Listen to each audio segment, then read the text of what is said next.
Bonjour tout le monde, je suis PK de nouveau ici pour parler avec toi sur la Coupe du Monde 2018 qui va se passer la Russie, elle va commencer la semaine prochaine. Aujourd'hui, je parlerai sur le groupe C et le groupe D. Donc, on va commencer avec le groupe C, la groupe de la France. C'est pour ça que j'ai besoin de parler le français ici. La France, l'Australie, le Pérou et la Danemark. L'équipe française, c'est une belle équipe, une équipe forte. Il n'y a pas de grandes étoiles, mais il y a de bons joueurs comme le principal joueur, le maestro de l'équipe française, c'est Paul Pogba. C'était un joueur vraiment créatif qui jouait le milieu de terrain. Il a aidé beaucoup pour Kanté, que c'était un joueur vraiment vite, et Blaise et Matuidi, que c'était un joueur qui jouait plus défensivement au milieu de terrain. À la défense, ils ont un Tite, qui est un grand défenseur, et avant, la France compte sur la grande vitesse de Griezmann et aussi le buteur Giroud qui mettrait la balle dans le but des autres équipes. Il y a aussi Dembélé, Mbappé. Donc une équipe qui a beaucoup de bons joueurs. Ce n'est pas une équipe extraordinaire, mais une équipe qui peut-être va aller beaucoup loin à cette mondiale. Et je crois que dans cette coupe, c'est la meilleure équipe et doit gagner le 3 jeux qu'ils vont jouer. Par exemple, le premier jeu vont jouer avec l'Australie.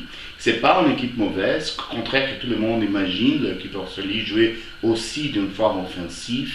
Il y a le Aaron Moy, c'est le moteur de l'équipe. Il y a aussi Miljedina, qui est le capitaine, qui bouge beaucoup le ballon. Il y a le grand Robbie Cruz, qui c'est un joueur qui a beaucoup d'habilité, qui construit le jeu vraiment bien.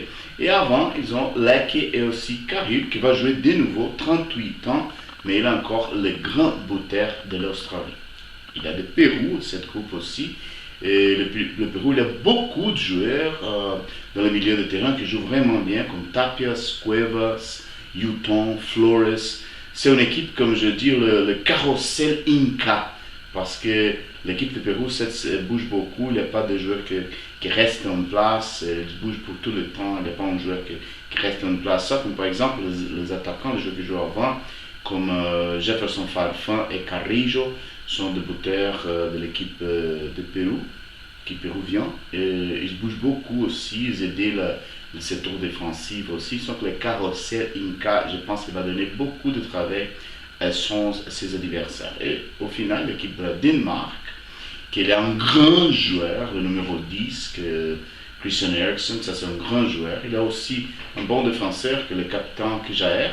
Il a aussi Delaney, qui joue vraiment bien, le numéro 8, qui joue vraiment bien. Et avant, ils ont Sisto, qui est un joueur qui joue vraiment bien aussi. Donc l'équipe de Danemark, c'est aussi une équipe qui joue bien. Donc c'est un groupe fort, mais comme j'ai dit avant, la France est plus forte que les autres, va jouer le premier jeu contre l'Australie et Pérou va jouer contre le Danemark. C'est vraiment difficile pour choisir une deuxième place, mais j'aime beaucoup la façon que l'équipe de Pérou joue et je dois choisir donc l'équipe de Pérou comme la deuxième place de cette coupe, mais aussi de nouveau on va avoir beaucoup de grandes batailles quand Pérou va jouer contre le Danemark. Ça c'est un jeu qui c'est vraiment important.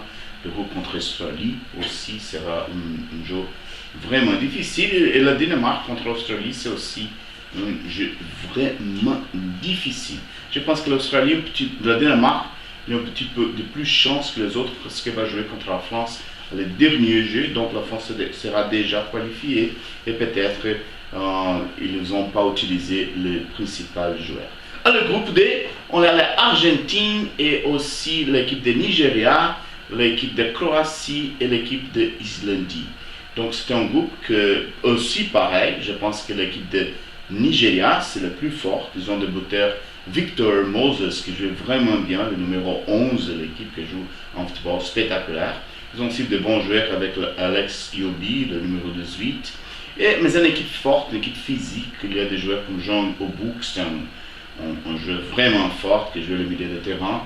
Et je pense que c'est une équipe qui a utilisé beaucoup de vitesse, beaucoup de pouvoir et doit qualifier à la première place dans cette coupe. Parce que l'Argentine, il n'y a pas une grande équipe. C'est l'équipe qui est arrivée à la deuxième place. C'est bien sûr qu'il y a Messi. Et quand il y a un joueur comme Messi, c'est un joueur extraordinaire. tout se peut passer, mais c'est vrai aussi que Messi ne joue pas le même foot que jouait quand j'étais là avec Barcelone. Messi c'est plus vieux que d'avant, c'est la quatrième Coupe du Monde qu'il va jouer. Je pense qu'il jamais a joué la même chose que jouer à Barcelone, mais comme j'ai dit avant, et la Coupe dernière, on peut voir ça déjà.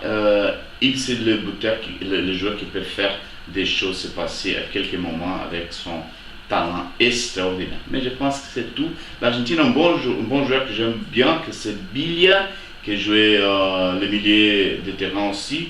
Mais c'est tout. Le reste, je n'aime pas. Le secteur défensif, c'est vraiment faible.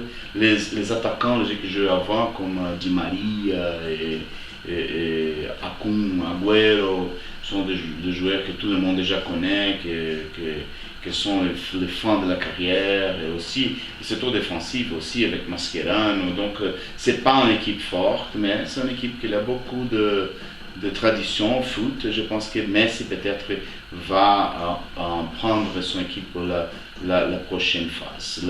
L'équipe de Croatie, c'est une équipe qui a de grands joueurs, c'est aussi comme Modric, comme Rakitic, comme Kovacic, qui sont joueurs qui jouent à grande équipe de football comme Barcelone, Juventus, beaucoup de joueurs, Perisic aussi, Mandzukic qui joue à Juventus. Donc c'est une équipe forte, il y a beaucoup de joueurs, spécialement le milieu de terrain sont spectaculaires, mais une équipe il y a quelque chose que ça ne marche pas, jouer pas d'une forme objective, et je pense que la Croatie va faire une grande bataille avec l'Argentine, mais je pense que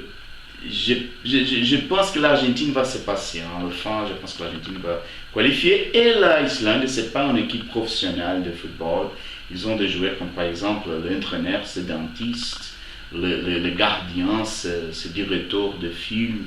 Donc, ce n'est pas une équipe sérieuse, mais une équipe qui joue comme une grande famille. Et je pense que ça, c'est la force de l'Islande, le fait qu'ils jouent avec beaucoup d'amour, beaucoup d'amitié dans les joueurs, et je pense que ça va être la différence, la chose spéciale qu'est l'équipe d'Islande. Mais c'est vrai aussi que quand la balle va commencer à bouger, ils vont voir Messi, ils vont voir les joueurs qui sont spectaculaires comme Victor Moses. Je pense que l'Islande va sentir ça, et peut-être les choses seront vraiment difficiles pour l'Islande. Donc je pense aussi, je vais terminer ça, je vais dire que le Nigeria doit être la première place. Le deuxième sera combattu, une bataille dure d'Argentine et Croatie, mais je pense que l'Argentine va survivre dans cette coupe et l'Islande va seulement participer.